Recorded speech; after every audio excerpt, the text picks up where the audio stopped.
நாம் இந்த ஜென்மாவில் வாழக்கூடிய வாழ்க்கை அப்படின்னு பார்த்திங்கன்னா, நாம் செய்த பாவ புண்ணியம், நம்மளுடைய பெற்றோர்கள் செய்தது, நம்முடைய முன்னோர்கள் செய்த பாவ புண்ணியத்துக்கு தகுந்த மாதிரி தான் இந்த வாழ்க்கை நமக்கு இருக்கும். அதாவது பிளெஸ்ஸிங்ஸாக இருக்கா அல்லது முன்னோர்கள் செய்த சாபம் நம்மளை தொடருதா, பாவம் நம்மளை தொடருதா அப்படிங்கிறது தான் ஜாதக ரீதியாக நம்ம பார்க்க போகிறோம். ஜாதக ரீதியாக பார்த்திங்கன்னா லக்னத்துக்கு 5ஆம் இடமும் 9ஆம் இடமும் பார்க்கணும். அதில் தீய கிரகங்கள் இருந்தால், அதுவும் ஒன்றுக்கு மேற்பட்ட தீய கிரகங்கள்லாம் இருந்ததுன்னா அவர்களுடைய பாவம் சாபம் எல்லாம் நம்மளை தொடருதுன்னு நம்ம இதில் நல்லா தெரிஞ்சுட்டுலாம்.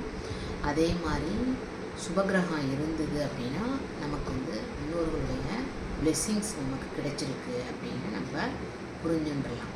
ஸோ இதை நீங்கள் அதற்கு நிறைய பரிகாரம் நம்ம பண்ணலாம். அது மந்திர ஜபம் பண்ணும்போது இதுலேருந்து கண்டிப்பாக நம்ம விடுபடலாம். அது உங்களுக்கு தெரிஞ்சுக்கணும் அப்படின்னா ஸ்க்ரீனில் தெரிகிற என்னோடய நம்பருக்கு கால் பண்ணி ஜாதகம் நீங்கள் பார்த்துக்கலாம். நன்றி.